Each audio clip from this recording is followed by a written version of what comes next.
જીટીયુના સિવિલ એન્જિનિયરિંગના થર્ડ સેમેસ્ટરના વિદ્યાર્થીઓ માટે મિકેનિક્સ ઓફ સોલિડની જે રેકોર્ડિંગ ચાલી રહી છે એના મોડ્યુલ 4ના સ્ટ્રેસીસ એન્ડ બીમ્સ જે મોડ્યુલ છે એના સેકન્ડ એપિસોડમાં આપનું સ્વાગત છે. હું પ્રોફેસર એન.કે. અરોરા આપનું સ્વાગત કરું છું.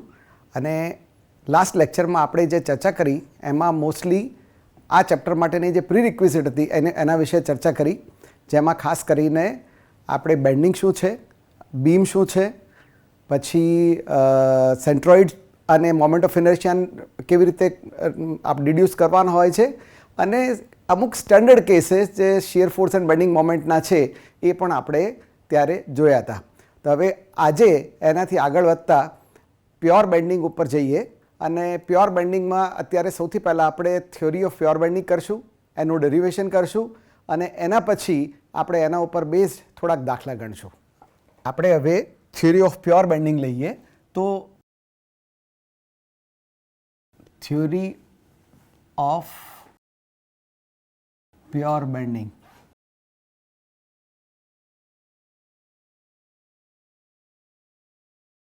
એમાં સૌથી પહેલાં આવે છે કે what is pure bending.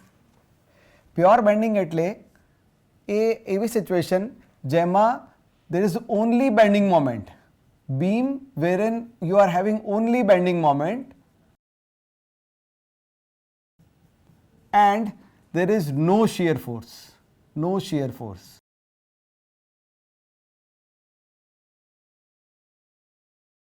This is the situation wherein we can apply this particular theory. In this particular theory, there are certain assumptions.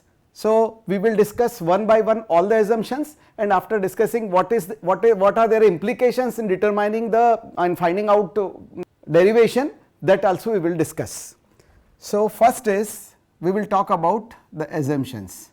So first is assumption.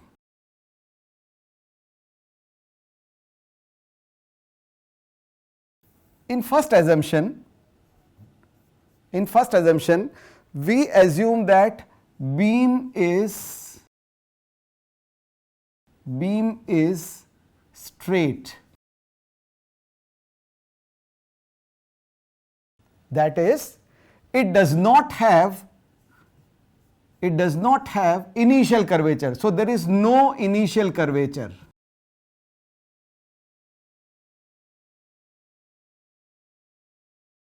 There is no initial curvature. So this is the first condition, that beam should be straight and should be horizontal. B, the beam should have its material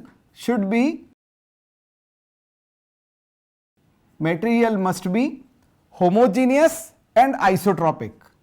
It should be homogeneous and second is isotropic. So what is homogeneous material and what is isotropic material? I will explain you with the example. Suppose I am having a beam. And it is made up of certain material. And I want to find out its properties. ધારો કે હું એક નાનકડો piece અહીંથી લઈ લઉં, cut કરીને અહીંથી લઉં, અથવા હું અહીંથી લઉં કે અહીંથી લઉં, અને આ પીસ કાઢી અને હું લેબોરેટરીમાં લઈ જાઉં, એના બધા ફિઝિકલ ટેસ્ટ કરું, અને tensile strength, compressive strength, modulus of elasticity બધું જે કાઢું, એ બધી વેલ્યુ કોઈ પણ જગ્યા અલોંગ ધ લેન્થ કોઈ પણ જગ્યાથી હું વેલ્યુ શોધું ત્યારે એ બધી વેલ્યુ સરખી આવે. That is what is called as homogeneity. પછી બીજો, હવે આ મેટેરિયલ લીધો છે મેં, આ એક પાર્ટ લીધો છે, આ જ પાર્ટને સપોઝ આ એક રેક્ટેંગલ પીસ લઈ લીધું છે મેં, આમાંથી એક રેક્ટેંગલ પીસ આવું કાપીને લઈ ગયો છું. સપોઝ આટલો પીસ મેં કાપ્યો છે, અને કાપીને હું એનો માની લઈએ કે એનો યીલ્ડ સ્ટ્રેન્થ શોધું છું, કે એની પ્રોપર્ટીઝમાં એની ટેન્સાઇલ સ્ટ્રેન્થ શોધું છું. તો હું એને એક્સ ડાયરેક્શનમાં શોધું કે વાય ડાયરેક્શનમાં શોધું કે ઝેડ ડાયરેક્શનમાં શોધું, ત્રણે ત્રણ ડાયરેક્શનમાં એ જે મિકેનિકલ પ્રોપર્ટીઝ આવશે એ સરખી આવશે.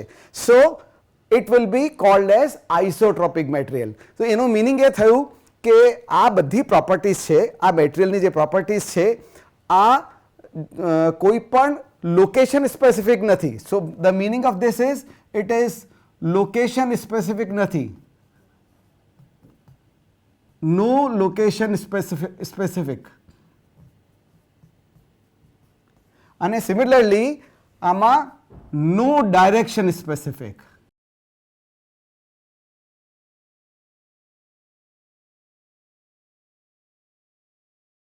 No location specific, no direction specific. This is called as material with the homogeneous and isotropic properties. Third, next આવે છે C property is કે આપણે આ જે મટીરિયલ છે એ મટીરિયલ ઇલાસ્ટિક છે. Material is elastic. What is the meaning of this? The meaning of this is કે આપણે ઇલાસ્ટિક મટીરિયલની વાત કરીએ એનો મિનિંગ આ છે કે the material is following Hooke's law. It follows Hooke's law. It follows Hooke's law. What is the meaning of this Hooke's law? We know the Hooke's law says that stress is directly proportional to strain, whereas the stress is defined in terms of sigma and strain is defined in terms of epsilon, and the constant to remove this proportionality is capital E, that is modulus of elasticity into epsilon. So this is following, the material is following is elastic, hence it is following Hooke's law. So if we see the stress strain curve, it is assuming that if this is stress, if this is strain, then in that case, in actual sense, if we talk about the steel, then the behavior is something like this. But it is telling that my stress will be within this limit till your stress is directly proportional to strain. So I am not using, હું એનાથી બહાર નથી જતો, આટલા જ પોર્શનમાં રહું છું કે મારો સ્ટ્રેસ ને સ્ટ્રેન જે છે એ અંદર એની અંદર જ રહે છે. So that is what it is called as material is elastic.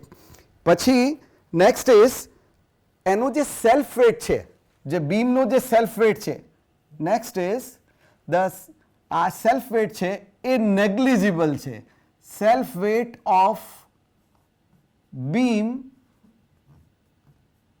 is negligible.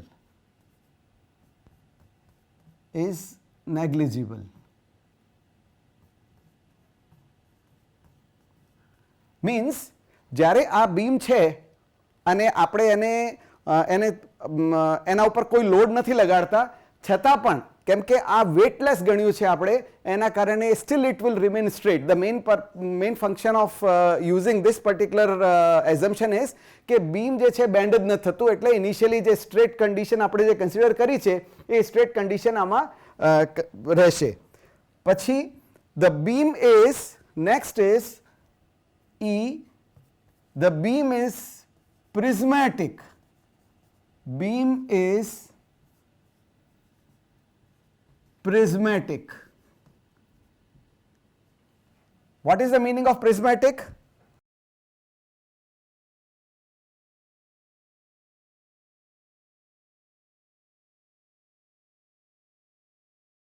Prismatic. So this beam, the meaning of this being prismatic, the એમનો meaning એ થાય કે એમનું જે ક્રોસ સેક્શન છે through out the length A change થતું નથી. That is the meaning of beam is prismatic. અને છેલ્લે બહુ જ important, that is your plane section. So DEF, the most important part is the plane section which was plane before bending,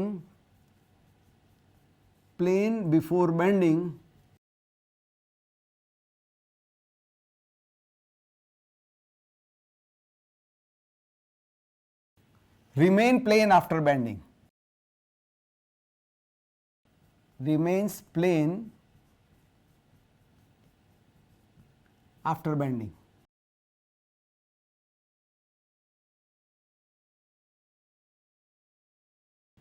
What is the meaning of this? એનો meaning એ છે કે માની લઈએ એક પહેલા બીમ છે આપણો, હું બીમ દોરી દઉં છું. આ એક બીમ છે,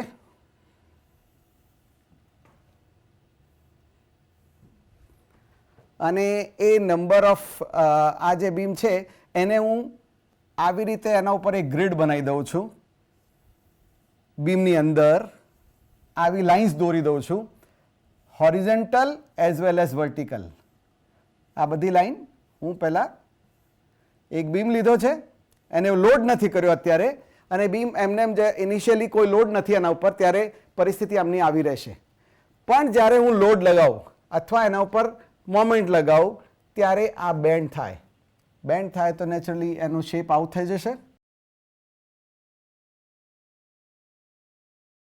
એનો શેપ આઉટ થઈ જશે અને આ જે લાઈન ડ્રો કરેલી છે એ લાઈન પણ આવી દેખાશે.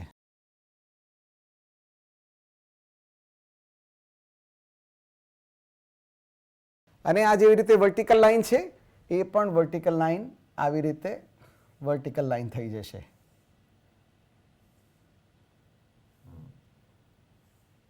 માની લઈએ કે આપણો આ પાર્ટ એ છે, આ પાર્ટ બી છે, વર્ટિકલ લાઈન એ બી છે. હવે આ બેન્ડ થઈને એની સ્થિતિ એ ડેશ બી ડેશ થઈ ગઈ છે. ધ પ્લેન આપણે એમને ક્રોસ સેક્શન આમ કટ કરીએ ને, આ અત્યારે પરપેન્ડિક્યુલર ટુ બોર્ડ આપણે એને કટ કરીએ તો આવું એક રેક્ટેંગ્યુલર સેક્શન દેખાય. તો એટલે જ્યારે બીમ જ્યારે બેન્ડ નથી થઈ ત્યારે આ સીધો હતો, અને જ્યારે બીમ બેન્ડ થઈ ગઈ ત્યારે આમ બેન્ડ થઈને સ્લાન્ટ થઈ ગયો છે.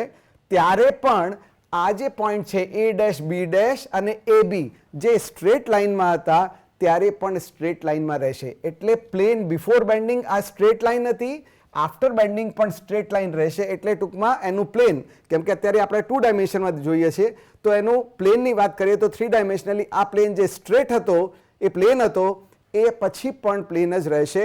ધેરફોર આપણે આમ બતાવીએ, આ એ બી ઓરિજિનલ હતી, એ બી જે ઓરિજિનલ હતી એ ચેન્જ થઈને આવી રીતે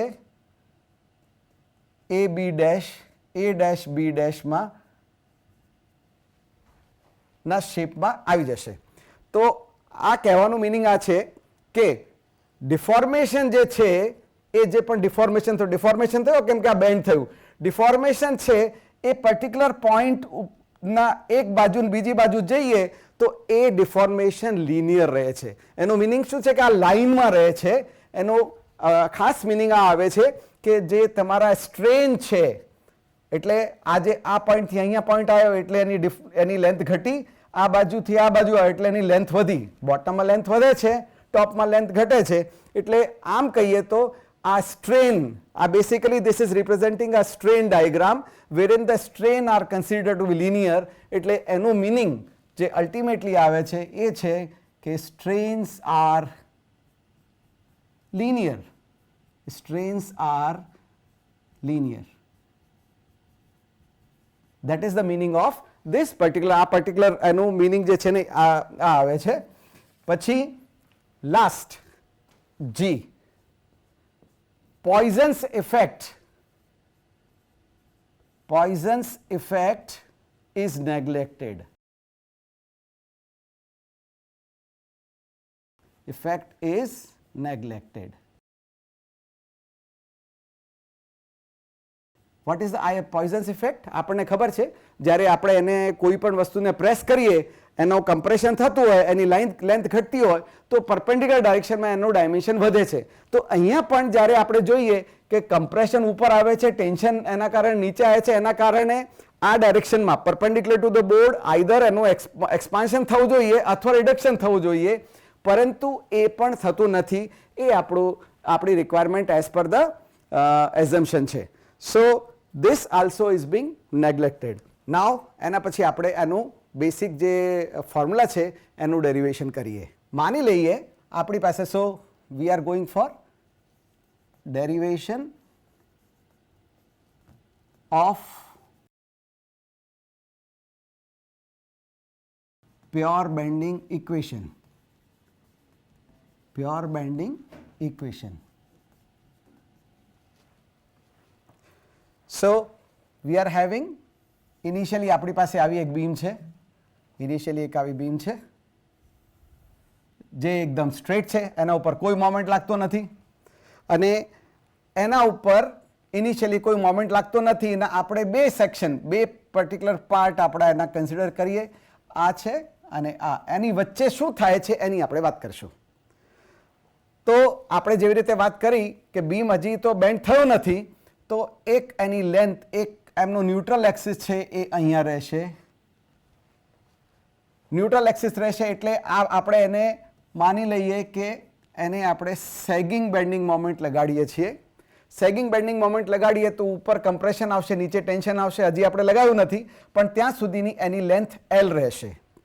માની લઈએ કે આપણે આ સેક્શન, જે સેક્શનને આપણે A, B, C, D, E અને F, E અને F પોઈન્ટ જે છે આપણા, એ બધા એના ન્યુટ્રલ પ્લેન ઉપર છે.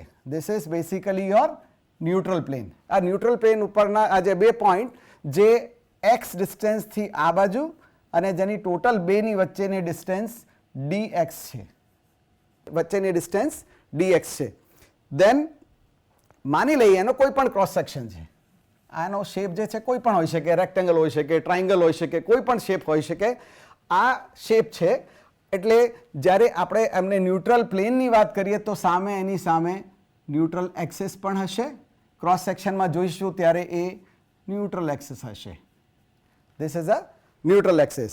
હવે ન્યુટ્રલ એક્સિસની નીચે માની લઈએ કે આપણે આ લેવલે એક સેક્શન આપણે કન્સિડરેશનમાં રાખીએ.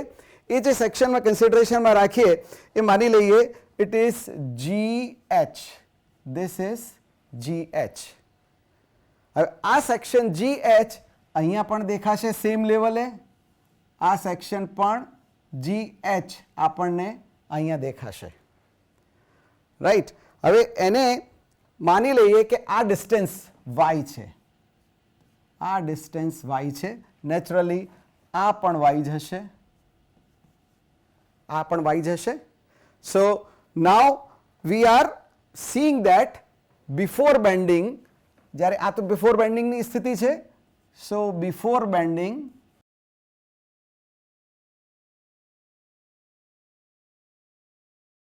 રેડિયસ ઓફ કર્વેચર કેટલો રહેશે આપણને ખબર છે. કોઈ પણ પોઈન્ટ ઉપર તમે ઉપર જવા દો, એને પરપેન્ડિક્યુલર ડ્રો કરો તો this will represent the radius of curvature. તો રેડિયસ ઓફ કર્વેચર એનું ઇન્ફાઇનાઇટ થશે. Radius of curvature that r will be infinity. હવે માની લઈએ કે આપણે એના ઉપર આ મોમેન્ટ લગાડ્યું છે, મોમેન્ટ m, એટલે બંને બાજુથી મોમેન્ટ m લગાડ્યા છે અને એનું આપણે ડાયાગ્રામ દોરીએ. તો આ પોર્શનનું આપણે ફરીથી એક ડાયાગ્રામ દોરીએ. ABCD આની વચ્ચેનો એક ડાયાગ્રામ દોરીએ. So this will be something like this, ABCD. So this is A, this is B, આ C છે, આ D છે. એને આપણે આવી રીતે એને plane section remain plane after bending, એટલે આ પ્લેનના પ્લેન રહેશે. હવે આપણે એક્સટેન્ડ કરીએ, તો આપણને રેડિયસ મળે છે. સો રેડિયસ આપણે પહેલાં ન્યુટ્રલ એક્સિસ છે એને પણ ડ્રો કરી લઈએ. આ ન્યુટ્રલ એક્સિસ છે. આ ન્યુટ્રલ એક્સિસ તમારી EF રહેશે.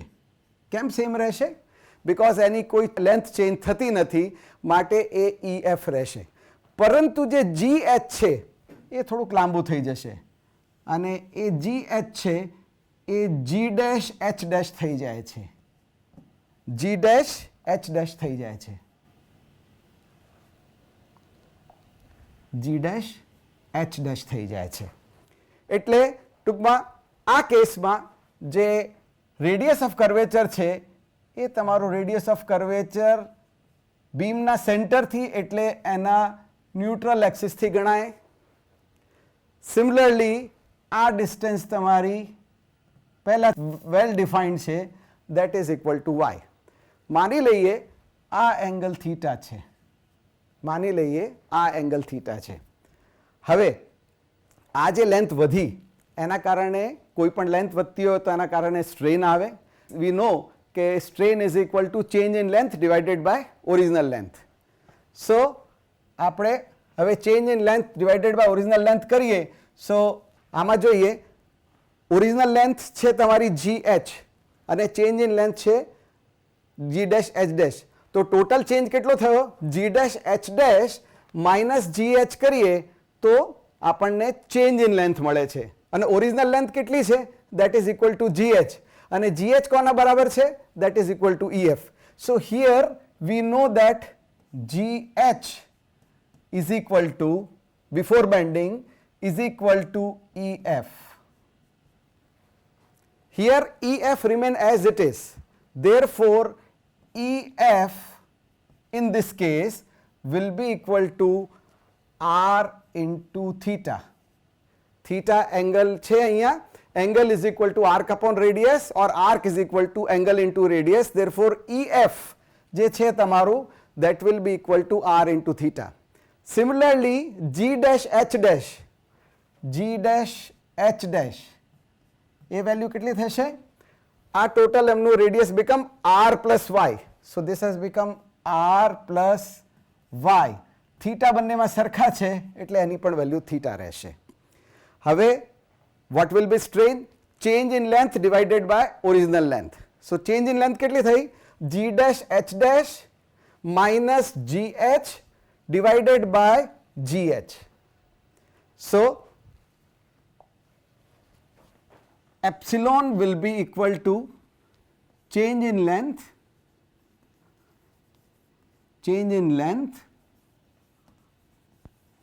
of G', H' upon original length. That is, original length કેટલી હતી એમની? GH હતી. So original length is equal to GF. What is change in length of G', H'?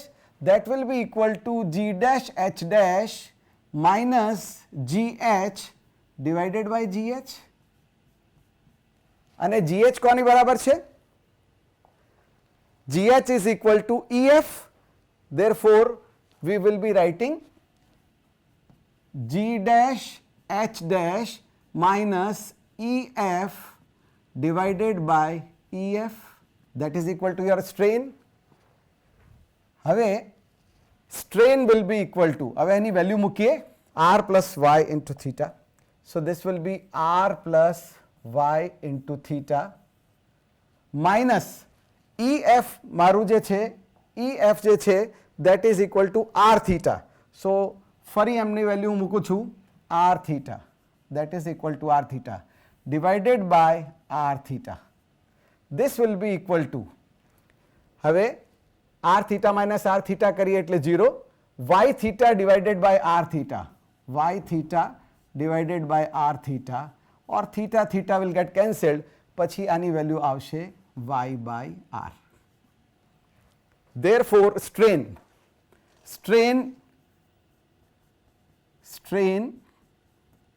epsilon will be equal to Y by R.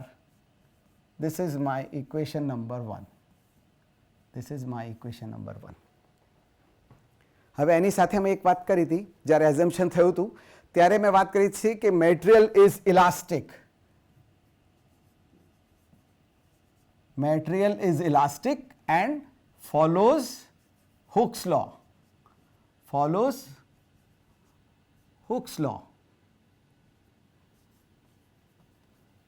That is, જે stress છે, sigma is proportional to epsilon or sigma is equal to E into epsilon. E modulus of elasticity છે, or epsilon is equal to sigma divided by E. Epsilon is equal to sigma divided by E. હવે epsilon ની value આપણે અહીંયા રખીએ તો sigma divided by E is equal to Y divided by R. Sigma divided by E is equal to Y divided by R. R શું છે? R આપણું radius of curvature છે, સિગ્મા સ્ટ્રેસ છે. હવે આ સ્ટ્રેસ કયા કારણે છે? આ સ્ટ્રેસ બેન્ડિંગના કારણે આવ્યા, એટલે ઘણીવાર લોકો એને સિગ્મા પણ વાપરતા હોય છે અને એને સ્પેસિફાઈ કરવા માટે કે આ બેસિકલી બેન્ડિંગના કારણે થયું છે એટલે એને સિગ્મા બી પણ બતાવે છે. So sigma B divided by E is equal to Y divided by R, or આપણે આવી રીતે લખી શકીએ sigma B divided by Y is equal to E divided by R. This is my, આ મારું સેકન્ડ ઇક્વેશન છે, આ મારું સેકન્ડ. વાત કરીએ, આ એક પાર્ટ આપણો ઇક્વેશનનો રિઝોલ્વ થયો છે. Still one more part is to be done. એ પાર્ટમાં આપણે આવું ગણીએ કે આ સેક્શન છે, આ સેક્શન છે, બરાબર. પાછળનું જે આપણે સેક્શન જોયું હતું એ જ સેક્શન હજી છે આપણું. Still the section is same only. અને એ સેક્શનની વાત કરીએ તો આ સેક્શન અત્યારે આવી રીતનું છે, જેમાં અહીંયા ન્યુટ્રલ એક્સિસ પસાર થાય છે અને અહીંયા આપણો એક એલિમેન્ટ છે જે એલિમેન્ટ GH છે, અથવા બેન્ડિંગ થયા પછી G' એડજસ્ટ થઈ ગયું છે એટલે GH છે. આપણે એ પણ જોયું હતું કે આગળ જ્યારે એ બેન્ડ થાય છે, આ સિમ્પલી સપોર્ટેડ બીમ છે એટલે સેગિંગ બેન્ડિંગ મોમેન્ટ આવે એટલે ઉપરમાં કમ્પ્રેશન અને નીચેમાં ટેન્શન આવે છે. સો આપણે એને આવી રીતે દર્શાવીએ છીએ. અહીંયા 0 થશે કેમ કે આ ન્યુટ્રલ એક્સિસ છે એટલે 0 થશે અને આ ભાગમાં ટેન્શન આવશે. સો બોટમમાં આમ બેન્ડ થઈ રહ્યું છે એટલે બોટમમાં ટેન્શન આવશે, ઉપરમાં કમ્પ્રેશન આવશે. સો કમ્પ્રેશનને આપણે આવી રીતે દર્શાવીએ, જ્યારે ટેન્શનને આપણે આવી રીતે દર્શાવીએ. સો this is compression and this is tension. So this is compression, this is tension. હવે આ લોકેશન ઉપર મને ખબર પડે છે કે અહીંયા આ લોકેશન ઉપર એક ફોર્સ લાગે છે. મેં વાત કરી છે કે ફોર્સ લાગે છે. તો ફોર્સ કેવી રીતે લાગે છે કે આના ઉપર જે ફોર્સ લાગે છે એ લોકેશન ઉપર જેટલો પણ સ્ટ્રેસ હોય, માની લઈએ આ EF ઉપર આ મારો સ્ટ્રેસ, બેન્ડિંગ સ્ટ્રેસ આટલો છે, બેન્ડિંગ સ્ટ્રેસ આટલો છે, માની લઈએ આ વેલ્યુ સિગ્મા બી છે. કયા લોકેશન ઉપર? H location which is at a distance y. એ y ડિસ્ટન્સ ઉપર છે, that is equal to y. અને એનું એરિયા માની લઈએ કે DA છે, એનું એરિયા DA છે. તો એના કારણે કેટલું ફોર્સ ડેવલપ થશે? આ જે ફોર્સ એને ટેન્શન આવશે, જે એના કારણે, because this is on the tension side, એના કારણે જે ટેન્શન આવશે એટલે આ સેક્શન આવું છે, આ સેક્શન ઉપર સ્ટ્રેસ લાગી રહ્યો છે, ખેંચાય છે એટલે બોટમ સાઈડ ઉપર આ GH છે એ ખેંચાય તો એની વેલ્યુ કેટલી આવશે? માની લઈએ, because I am taking element એટલે એનું ફોર્સ માની લઈએ DP છે. DP will be equal to sigma B into DA. sigma B into DA. મને ખબર છે સિગ્મા પી શું છે? Sigma B is nothing but E by R into Y, એટલે હું એને E by R into Y into DA, that is from equation number 2. equation number 2 વાપરીને this is equal to DP. હવે આ section આવી રીતનું છે, આમ અત્યારે સામે બતાવ્યું છે પણ આમ આવી રીતનું છે, આમ ખેંચાય. નાઉ ધીસ ઇઝ ટ્રાઇંગ ટુ પુલ. હવે એક સેક્શન ઉપર આ ફોર્સ લાગે છે, આ ફોર્સ લાગે છે, આ એક બાજુ ટેન્શન લાગે છે, એવી રીતે ઉપરના ભાગમાં કમ્પ્રેશન લાગશે, એક બાજુ ટેન્શન લાગે, એક બાજુ કમ્પ્રેશન લાગે, એટલે એક અંદર એક મોમેન્ટ જનરેટ થાય, અંદરના ભાગમાં એક મોમેન્ટ જનરેટ થાય. એટલે if I show you as a beam, નો આટલો ભાગ બતાવું છું, કપાઈ દઉં છું. અહીંયા આ સેક્શનની વાત કરું તો અહીંયા ટેન્શન લાગે છે, આ તમારી ન્યુટ્રલ એક્સિસ છે અને અહીંયા કમ્પ્રેશન લાગે છે. તો about neutral axis, about this is my neutral plane, about neutral axis this will try to rotate in this direction and this will also try to rotate in this direction. આ distance મને ખબર છે y છે. કેટલો force લાગે છે? that is equal to dp. તો આના કારણે ન્યુટ્રલ એક્સિસ ઉપર અથવા એના સેન્ટ્રોઇડલ એક્સિસ ઉપર કેટલો મોમેન્ટ આવશે? સે that is equal to dm. જે આવશે moment due to this dp at neutral axis, this will be equal to dp into y. બરાબર છે? This will be equal to dp into y. હવે dp કેટલું છે? This is equal to e by r into y into dA into, ફરી this is dp, so this is dp multiplied by y. હવે આવા section ઘણા બધા છે, DA1, DA2, DA3, DA4 અને બધાનો આને ઉપર પણ હોય, જેવી રીતે નીચે છે એવી રીતે ઉપર પણ છે. તો એને ટોટલ મોમેન્ટ આપણે ગણવાનું હોય કે એ કેટલો મોમેન્ટ ડેવલપ કરશે. મેં કીધું તમને કે અહીંયા ટેન્શન છે, એક બાજુ ટેન્શન છે અને એક બાજુ કમ્પ્રેશન છે, એક બાજુ ટેન્શન છે અને એક બાજુ કમ્પ્રેશન છે, એટલે એ અંદરથી એક મોમેન્ટ ડેવલપ કરે છે and that moment is nothing but your moment of resistance. કેમ કે બહારથી મોમેન્ટ તમે લગાડો છો ડ્યુ ટુ લોડ, એને રેઝિસ્ટ કરવા માટે બોટમમાં ટેન્શન અને ટોપમાં કમ્પ્રેશન આવ્યો છે, એ એકબીજાના અપોઝિટ છે, they are separated by certain distance, they form a couple and આ જે ઇન્ટરનલ કપલ છે that is nothing but your moment of resistance. એ અંદરનું moment of resistance છે. એટલે હવે મારે આ અત્યારે થયું છે that is only due to this small part, એને આપણે કમ્પ્લીટ હોલ બીમ માટે કરવું હોય then I have to integrate and this will be equal to my moment of resistance mr. This mr is equal to nothing but this is the value that is equal to e by r into y into dA into y. mr will be equal to e by r into y square into dA. So this is also integral. So e by r constant છે, integral y square into dA. This is y into y is y square, e by r બહાર લઈ લીધું છે, constant છે, into dA because I am integrating it all. So અહીંયા પણ integration આવશે. So this will be the value. I know integral y square dA એટલે શું છે? That is moment of inertia about neutral axis. કેમ કે y આપણે ક્યાંથી કન્સિડર કરીએ? ન્યુટ્રલ એક્સિસથી y કન્સિડર કરી રહ્યા છીએ, એટલે મોમેન્ટ ઓફ ઇનર્શિયા પણ ન્યુટ્રલ એક્સિસ ઉપર આવશે and that will be equal to e by r into I. This I is about neutral axis. Sometimes people write down as INA, sometimes people write it as IXX, sometimes people write it as ICG.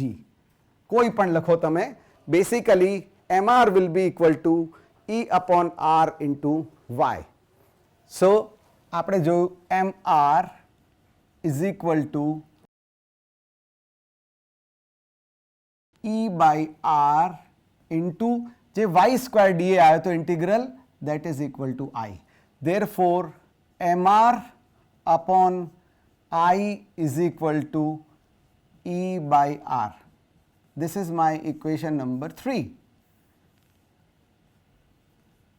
મારી આગળની equation હજી છે, આ છે e by r is equal to sigma by b પણ છે, એટલે આપણે આ ત્રણને ભેગી કરીએ તો m upon I is equal to sigma upon y is equal to e divided by r.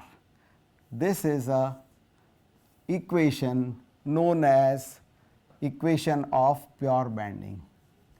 Equation of pure bending. સો આ એક બહુ જ અગત્યનો આખા ચેપ્ટરમાં સૌથી વધારે ખાસ કરીને બેન્ડિંગ સ્ટ્રેસની વાત કરીએ. એક બીજો હજી છે, ઘણીવાર બેન્ડિંગને એક બીજા નામથી પણ ઓળખાય છે. Bending is also known as flexure, FLEXURE. So it is also known as, bending stresses are also known as flexural stresses. Flexural stresses.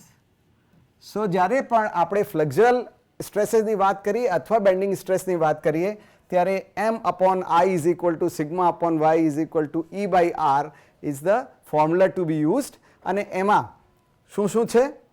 M moment છે એ એપ્લાઇડ મોમેન્ટ હોઈ શકે અથવા મોમેન્ટ ઓફ રેઝિસ્ટન્સ. તો નોર્મલી મોમેન્ટ ઓફ રેઝિસ્ટન્સ આપણો most of the time that is equal two applied moment હોય છે.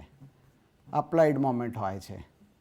એનું meaning કેવું છે કે માની લઈએ કોઈની કેપેસિટી, મારી કેપેસિટી 50 કિલો છે, I can take up 50 kg, પણ મારા માથા ઉપર ધારો કે 10 kg મૂક્યું છે તો મારી રિએક્શન 10 જ આવશે.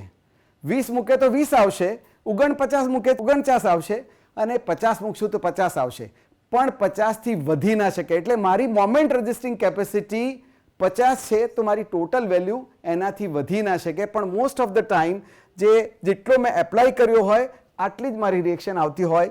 એટલે MR is equal to M applied. I is moment of inertia about neutral axis. Sigma is the bending stress, આપણે એને સિગ્મા બી પણ યુઝ કરીએ. Y is the distance from neutral axis, જ્યાં પણ આપણે સ્ટ્રેસ શોધવાનું છે ત્યાં ન્યુટ્રલ એક્સિસથી એની distance. E is modulus of elasticity of the material, and R is the radius of curvature. So this is a standard formulation for pure bending ની આપણે ઇક્વેશન આપણે ડિરાઈવ કરી છે. હવે આપણે જોઈએ કે એની એપ્લિકેશન કેવી રીતની થાય. Application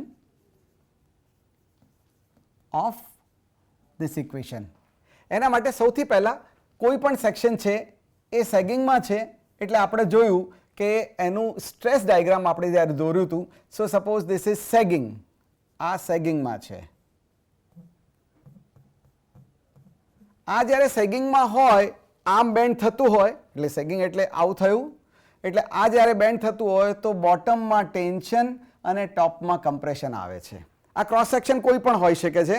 it may be rectangular, it may be triangular or any other. So it will be like that. અને there will be a neutral axis here, right?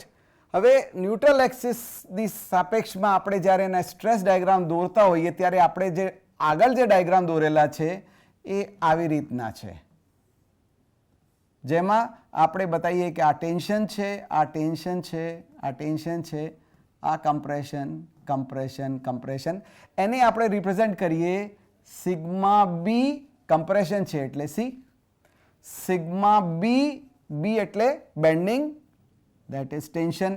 Sigma bending tension, એને લોકો એક બીજી રીતે પણ બતાવે છે, અને આપણે પણ બતાવી શકીએ કે આપણે આ ડાયાગ્રામ, કેમ કે આપણે વાત કરી કે ટેન્સાઇલ પોઝિટિવ આપણે કરતા હોઈએ ત્યારે બંનેના ડાયરેક્શન અપોઝિટ હોવાના કારણે આવી રીતે પણ રિપ્રેઝેન્ટ કરતા હોઈએ કે એક બાજુ તમારું ટેન્શન બતાવે છે અને બીજી બાજુ તમારું કમ્પ્રેશન બતાવે છે. So this is a tension, this is tension, this is compression. So many of the books, ઘણી બધી બુક્સમાં આવી રીતે પણ રિપ્રેઝેન્ટ કરેલું હોય અથવા આ રીતે પણ રિપ્રેઝેન્ટ કરેલું હોય. this is sigma bt, this is sigma bc. આવી રીતે રિપ્રેઝેન્ટ કરેલું હોય છે. અને કેમ કે stress and strain are linear, તો મેં ત્યારે પણ વાત કરી હતી કે એને ઇક્વલન્સમાં જ્યારે સ્ટ્રેન મેઝર કરવાના આવે ત્યારે સ્ટ્રેન પણ આ જ ટાઈપના આવશે. And the strain will be epsilon bending compression, epsilon bending tension. પણ નોર્મલી આપણે સ્ટ્રેન નોર્મલી પૂછાતું નથી, પણ વી શુડ નો કે સ્ટ્રેસ ને સ્ટ્રેન બંને લિનિયર હોવાના કારણે જે શેપ જે સ્ટ્રેસનો આવશે એ જ શેપ તમારું સ્ટ્રેન ડાયાગ્રામનો આવશે. સો this is what is called as stress distribution diagram. Stress distribution diagram. એટલે જ્યારે પણ તમને પૂછવામાં આવે કે સ્ટ્રેસ ડિસ્ટ્રીબ્યુશન ડાયાગ્રામ ડ્રો કરો, એનો મિનિંગ આ છે કે તમારે આ બેન્ડિંગ કમ્પ્રેશન અને બેન્ડિંગ ટેન્શનની વેલ્યુ શોધવાની છે અને એને સ્ટ્રેટ લાઇનથી મેળવી દેવાનું છે. આપણે થોડાક એના દાખલા લઈશું. જેવી રીતે સેગિંગ થયું એવી રીતે પાછો હોગિંગ પણ થાય છે. હોગિંગના કેસમાં આવું શેપ આવે, એટલે અહીંયા તમારું કમ્પ્રેશનની જગ્યાએ ટેન્શન આવે અને અહીંયા તમારું કમ્પ્રેશન આવે. અને આ જે ડાયાગ્રામ જે હતું એ જે ઉપર કમ્પ્રેશન હતું એની જગ્યાએ ટેન્શન, એટલે આ ડાયાગ્રામને આવી રીતે, આમાં ટેન્શન ટોપમાં છે એટલે ટેન્શન તમારે આમ બતાવવાનું આવે, અને કમ્પ્રેશન બોટમમાં છે એટલે તમારું કમ્પ્રેશન આવી રીતે બતાવવામાં આવે. So you are having here in the case of hogging, there will be tension at the top and compression at the bottom. Now હવે આપણે જ્યારે વાત કરી હતી પ્યોર બેન્ડિંગની, તો એ કેવી રીતે આપણે પ્યોર બેન્ડિંગને એપ્લાય કરીએ. સો વી નો કે પ્યોર બેન્ડિંગનો મતલબ શું છે. પ્યોર બેન્ડિંગનો મિનિંગ એ છે કે there is no shear force. No shear force, ત્યાં શિયર ફોર્સ હોવું જ ના જોઈએ, ઓનલી બેન્ડિંગ મોમેન્ટ આવે, ઓનલી બેન્ડિંગ મોમેન્ટ આવે. નોર્મલ કેસમાં જ્યારે સિમ્પલી સપોર્ટેડ બીમ હોય ત્યારે આ કન્ડિશન સેટિસ્ફાઈ થતી હોય છે.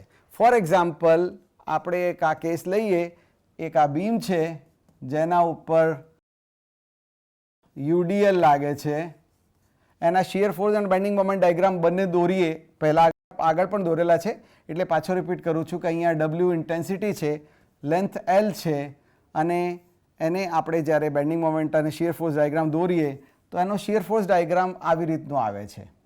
This will be something like this, exactly at the center at L/2 અને એટ L/2 અહીંયા શિયર ફોર્સ 0 થઈ જાય છે. So this is your shear force. અહીંયા વેલ્યુ WL/2, અહીંયા વેલ્યુ WL/2 થાય છે. This is negative, this is positive. So આ તમારા એસએફડીનો શેપ આવ્યો. આવી રીતે જ્યારે બેન્ડિંગ મોમેન્ટની વાત કરશું ત્યારે બેન્ડિંગ મોમેન્ટ ડાયાગ્રામ તમારું આવી રીતનું આવે છે. એટલે આ મેક્સિમમ વેલ્યુ અહીંયા જ્યારે શિયર ફોર્સ 0 થતો હોય ત્યારે બેન્ડિંગ મોમેન્ટની વેલ્યુ અહીંયા WL²/8 થાય છે. So WL²/8 is the maximum value. So M max જે છે એ મેક્સ ક્યાં આવે છે. આપણે આ કેસમાં જ્યારે શિયર ફોર્સ 0 છે, જ્યારે શિયર ફોર્સ 0 છે એટલે જ્યારે શિયર ફોર્સ 0 છે ત્યારે મેક્સિમમ બેન્ડિંગ મોમેન્ટ આવે છે. એટલે આ કન્ડિશન આપણે સેટિસ્ફાઈ થાય છે. હવે કેમ બેન્ડિંગ મોમેન્ટ અહીંયા છે પણ આપણે કોઈ બીજી જગ્યા લઈએ તો દેર ઇઝ અ પોસિબિલિટી કે અહીંયા શિયર ફોર્સ પણ હોય અને બેન્ડિંગ મોમેન્ટ પણ હોય. પણ આપણને ખબર છે M/I is equal two σ/y. આપણને આ વસ્તુ ખબર છે કે જેટલો I અને y એના બંને એના જ્યોમેટ્રિક કોન્સ્ટન્ટ છે. એક શેપ ફિક્સ થઈ ગયો તો એ જ્યોમેટ્રિક કોન્સ્ટન્ટ છે, એટલે M is directly proportional to sigma. Or અથવા આમ કહ્યું કે sigma is directly proportional to M. તો જેટલું M વધારે જશે સિગ્મા પણ આટલું જ વધારે હશે. અને ફેલિયર આપણે કાયમ સિગ્માથી ડિફાઇન થતું હોય એટલે મેક્સિમમ ફેલિયરની બાજુમાં જેટલો મેક્સિમમ સિગ્મા આવી શકે આટલો જ M લઈ શકાય. એટલે મેક્સિમમ M ઉપર આપણે સિગ્માની વેલ્યુ શોધીએ અને એ સિગ્માની વેલ્યુ અલાઉબલ વેલ્યુ કરતાં ઓછી છે તો સ્ટ્રક્ચર આપણું સેફ રહે, અને એના કરતાં વધારે હોય તો આપણું સ્ટ્રક્ચર જે પણ બીમ છે એ તૂટી પડશે. સો it will B Fehling in that case, right.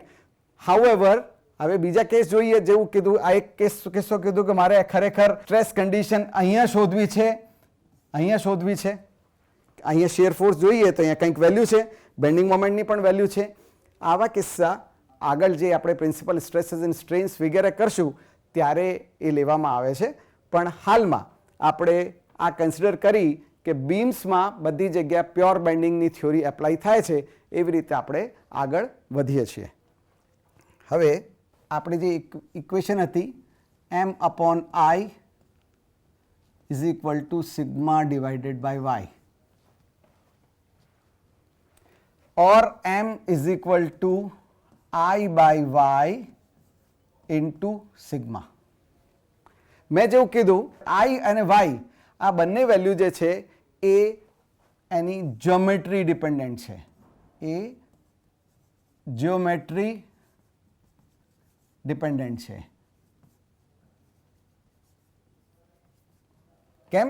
I માની લે રેક્ટેંગ્યુલર છે તો એ BD³/12 છે, સર્ક્યુલર છે તો πD4/64 છે, અને y ની distance that is distance from neutral axis to the bottommost or topmost ફાઇબરની વેલ્યુ છે એ પણ તમારી આઈધર B/2 હોય કે જે પણ આવતી હોય એવી રીતે ફિક્સ વેલ્યુ હોય છે, બિકોઝ એ સેન્ટ્રોઇડની ડિસ્ટન્સ બતાવે છે.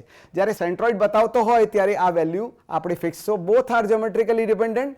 ધેરફોર આ બંનેને કમ્બાઇન કરતો એક નવી ટર્મ આપવામાં આવે છે, that is equal to z into sigma. So m is equal to z into sigma and z is known as section modulus.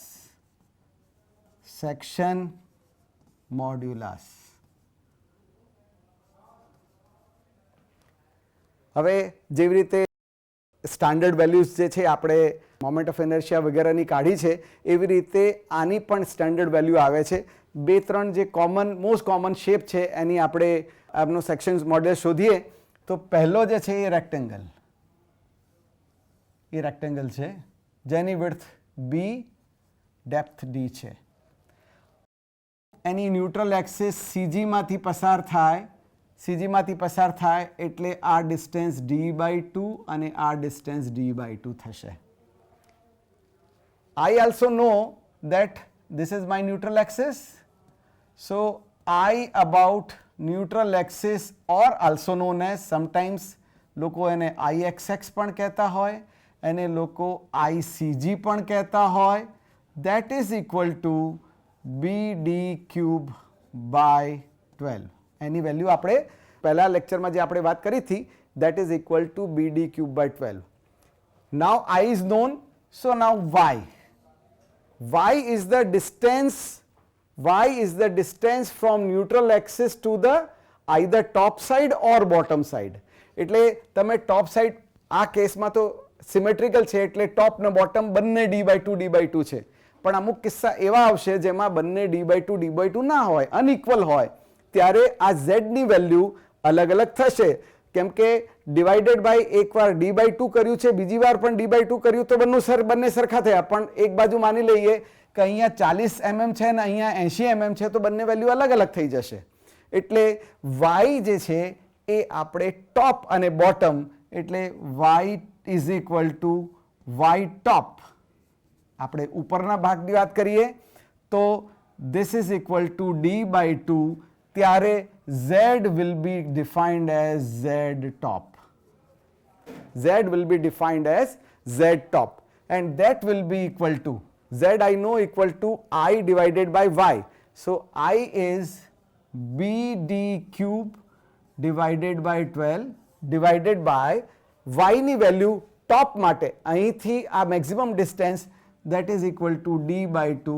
This is equal to BD square by 6. This is another standard value for z top if it is a rectangular section. Similarly, for the bottom also it will be same. So this will also be equal to z bottom.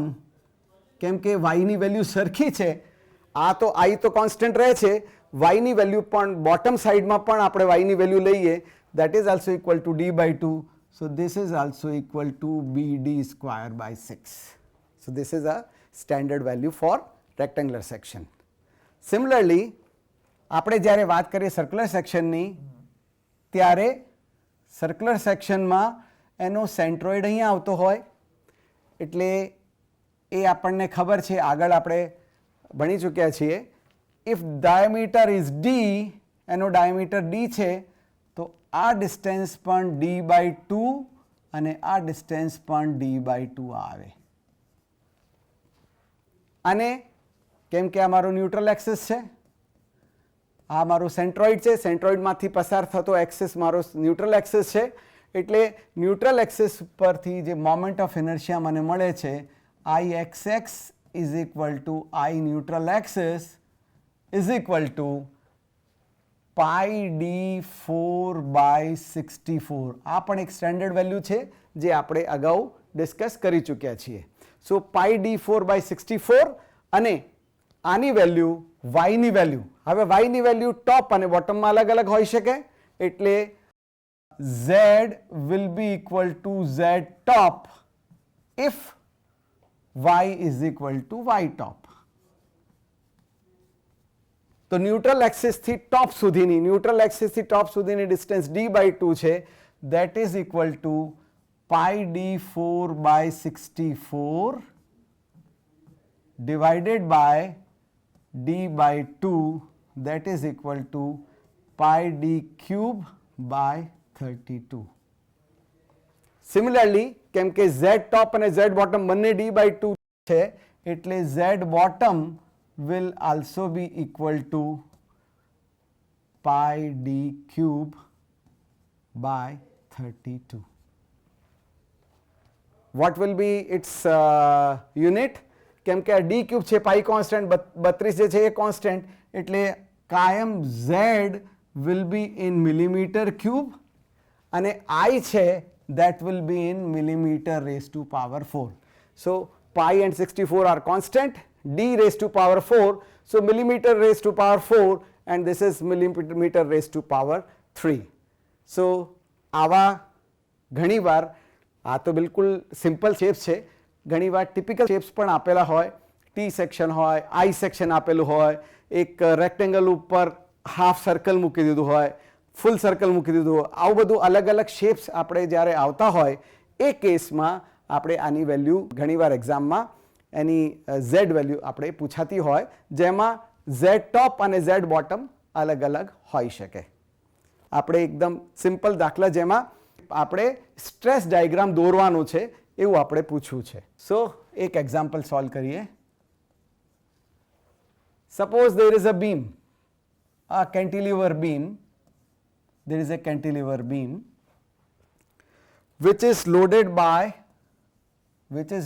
by 10 kilonewton per meter UDL and its length is equal to say 3 meter. અને તમને એમ કહેવામાં આવ્યું છે draw its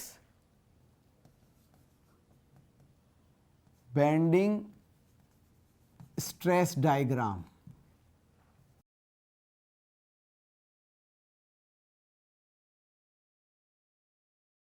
ઘણા બધા વિદ્યાર્થીઓ bending stress diagram and bending moment ડાયાગ્રામમાં confuse થઈ જાય છે, પણ જ્યારે સ્ટ્રેસ શબ્દ આવે ત્યારે આપણે એમ એક જ ફોર્મ્યુલા છે m/i = σ/y = E/r થી આપણે, અને માની લઈએ આ જે સેક્શન આપણને આપવામાં આવ્યું છે એ ક્રોસ સેક્શન એનું 100/200 નું છે. ધીસ ઇઝ 100 mm, આ સેક્શન આપેલું છે 100/200. આપણે બધું સ્ટેપ વાઇઝ કરશું. સો ફર્સ્ટ સ્ટેપ 1 એટલે એ કહેશે કે what is given to us. What is given to us is આપણને આપી છે બીમ. કઈ ટાઈપની બીમ છે? કેન્ટિલીવર ટાઈપ બીમ છે. કેન્ટિલીવર ટાઈપ બીમ છે. એની લેન્થ કેટલી આપેલી છે? સ્પાન આપેલો છે, એને લેન્થ એટલે સ્પાન કહેવાય. This is known as span. Span કેટલો આપેલો છે?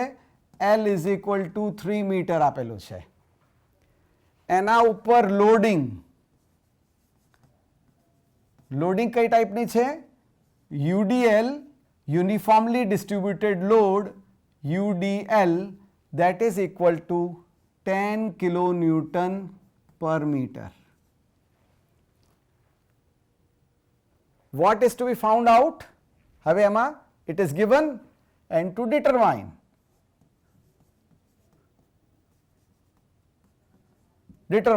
What we need to determine? Stress diagram. That is, in stress diagram means basically it is talking about bending stress diagram, because stress diagram can be shear stress diagram also, જે આપણે હજી લોવાનું બાકી છે, એટલે particularly આપણે bending ની વાત કરીએ તો this is bending stress diagram. Bending stress diagram means basically it is asking for variation of sigma b across the cross section. એનું જે cross section છે 100/200 across એના depth, what will be the changes in the bending stresses. So second part, so step 2 is your geometrical properties.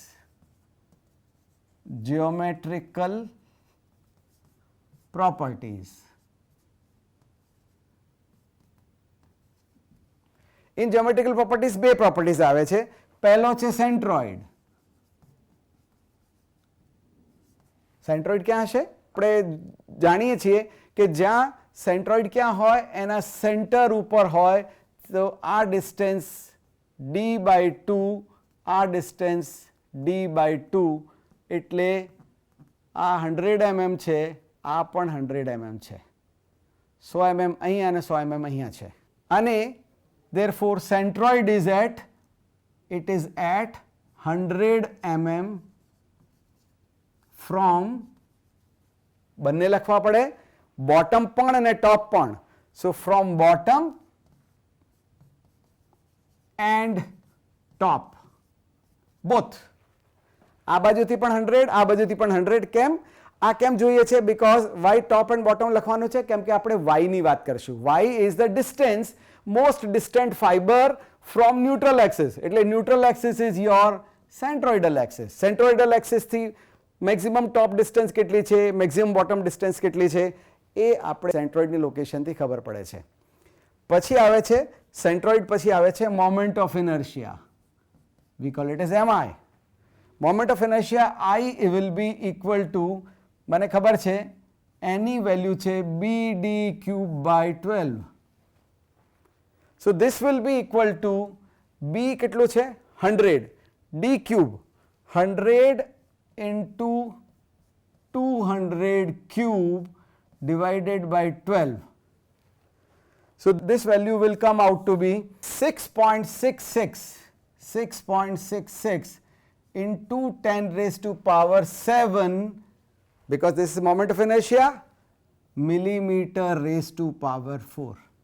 હવે આપણે જોયું બધું millimetre, newton એની વાત કરીએ છીએ, જ્યારે અહીંયા આ કિલો ન્યૂટન પર મીટર છે. So first we are finding out its geometrical properties, and all the geometrical properties we have found out in this centroid also in millimeter, and this is also in millimeter. Third number, step 3,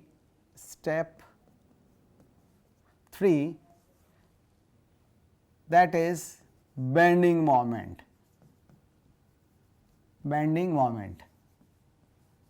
હવે આપણે જે વાત કરી છે એમાં ક્યાંય આવું બતાવ્યું નથી કે આપણે આ ક્વેશ્ચન જે આપ્યું છે એમાં ક્યાંય આપેલું નથી કે તમારે બેન્ડિંગ મોમેન્ટ કેટલો લેવાનું છે.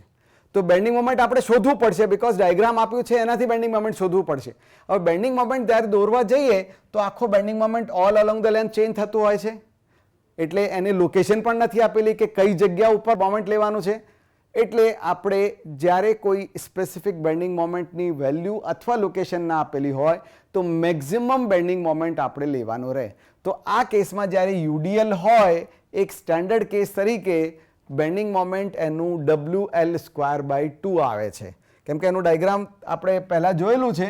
So step 3 is your bending moment. And bending moment જે છે આપણે જોયું આગળ જે છે આપણે કંઈ ડિફાઇન નથી કરેલું, એટલે આપણે મેક્સિમમ બેન્ડિંગ મોમેન્ટ લેવાનું રહેશે. અને એ મેક્સિમમ બેન્ડિંગ મોમેન્ટ આનું ડાયાગ્રામ ડ્રો કરીએ આપણું, તો આ બીમ જે છે કેન્ટિલીવર છે, આ બીમ કેન્ટિલીવર છે, યુડીએલ લાગેલું છે અને એની લેન્થ L હોય, W ઇન્ટેન્સિટી હોય, તો એની વેલ્યુ ડાયાગ્રામ એમનો આવું આ ટાઈપનું થાય છે. That is the maximum value is equal to WL²/2. Therefore આપણે પણ અહીંયા m will be taken as m max, because આમાં ડિફાઇન કરેલું નથી, એટલે મોસ્ટ ઓફ ધ ટાઈમ જે મેક્સિમમ વેલ્યુ હોય એ લેતા હોઈએ. m max will be equal to WL²/2.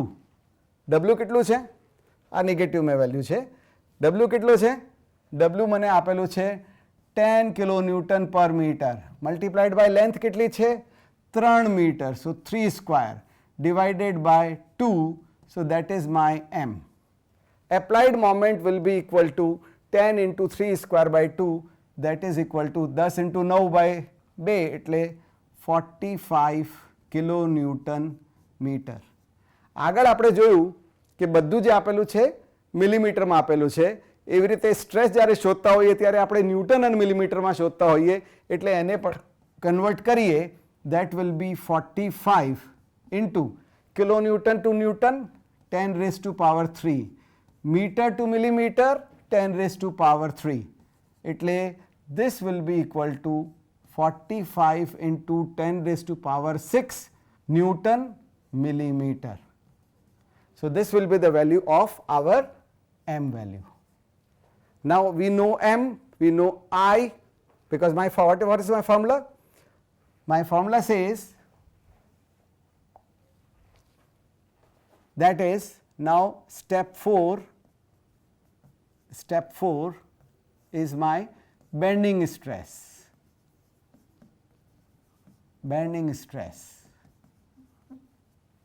My bending stress formula is m upon I is equal to sigma divided by y, or sigma is equal to m upon I into y. Since this is bending, so I am writing down sometimes bending, so sigma b m upon I into y. Now, હવે આપણે જોયું કે આ cross section મારો આવું હતું, બરાબર છે, અને આ ડિસ્ટન્સ મારી 100 છે, આ ડિસ્ટન્સ પણ 100 છે, એટલે y top this will be equal to 100 mm, y bottom will also be equal to 100 mm. So I am having two values.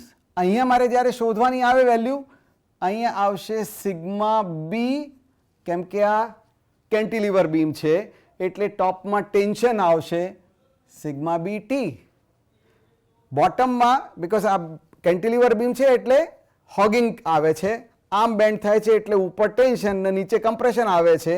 એવી રીતે આ લોકેશન ઉપર આપણને sigma B for bending, C stands for compression, આ બેની value મળે. સો sigma બી આપણે અત્યારે શોધીએ છીએ top. So sigma B T will be equal to M upon I into, ક્યાં છે?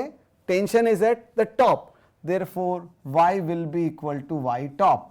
This will be equal to m ની વેલ્યુ આપણને ખબર છે 45 into 10 raised to power 6 newton millimetre.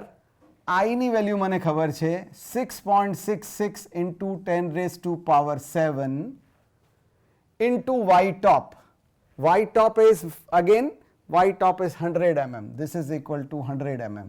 Therefore 10 raised to power 7, this 10 raised to power 6, and this has gone.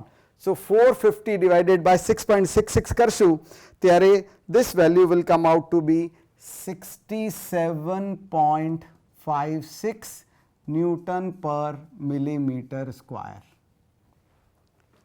Similarly, I need to, જેવી રીતે અહીંયા sigma B T find કર્યું છે એવી રીતે અહીંયા મારે સિગ્મા બી સી પણ ફાઇન્ડ કરવાનું છે. Sigma B C that will be equal to, આ કમ્પ્રેશન મારા બોટમમાં આવે છે, therefore m upon I into y bottom. આપણને ખબર છે કે ટોપ અને બોટમ બંને સરખા છે, m અને I તો કોન્સ્ટન્ટ છે અને y ઓનલી ચેન્જ થાય છે, પણ y પણ બંને સરખા છે. so this will also be equal to 67.56 Newton per mm square. હવે આપણે એનું ડાયગ્રામ દોરીએ. The stress diagram will be, આપણે એની બાજુમાં એક રેક્ટેંગલ દોરીએ, ન્યુટ્રલ એક્સિસ 100 mm, 200 mm અને સ્ટ્રેસ ડાયગ્રામ. આ ખેંચાય છે એટલે ટેન્શન, આ દબાય છે એટલે compression. So here this is compression, here it is compression, here it is tension, this is 100 mm, this is 100 mm, અને આ વેલ્યુ કેટલી આવી? this is equal to sigma bt is equal to 67.56 Newton per mm square tensile. અને આની value this will be equal to 67.56 Newton per mm square compressive. આવી રીતે stress diagram આપણે શોધી શકીએ. So this is how your example is getting over. મિત્રો, આજના આ બીજા લેક્ચરમાં આપણે theory of pure bending, any application અને એના એપ્લિકેશનની સાથે સાથે એનાથી રિલેટેડ બીજી ટર્મ જે સેક્શન મોડ્યુલસ કહેવાય છે, એની વેલ્યુ કેવી રીતે શોધવાની છે એ પણ જાણ્યું. અને સાથે સાથે એક દાખલો ગણી અને સ્ટ્રેસ ડાયાગ્રામ કેવી રીતે દોરવાનું હોય છે, જ્યારે એના સ્ટેપ વાઇઝ આપણે કેલ્ક્યુલેશન કેવી રીતે કરવાની હોય છે એ આપણે આજે જાણ્યું. હવે આ જે દાખલો ગણવામાં આવ્યો હતો એ દાખલો બહુ જ પ્રિમિટિવ, એકદમ જે કહીએ બેસિક ઉપર હતું, પણ નેક્સ્ટ લેક્ચરમાં હવે આપણે થોડુંક ટિપિકલ શેપ, અત્યારે રેક્ટેંગલ હતું એટલે તમને તરત BD³/12 મળતા જ આઈની વેલ્યુ મળી ગઈ, પરંતુ જ્યારે ટિપિકલ કેસ થતા હોય, શેપ અલગ બદલાતું હોય, ધારો કે T સેક્શન છે કે I સેક્શન છે, આવા સેક્શનમાં કેવી રીતે બેન્ડિંગ સ્ટ્રેસ આપણે શોધવાના હોય છે એ આપણે નેક્સ્ટ લેક્ચરમાં એની વાત કરશું. ધન્યવાદ. જય હિન્દ.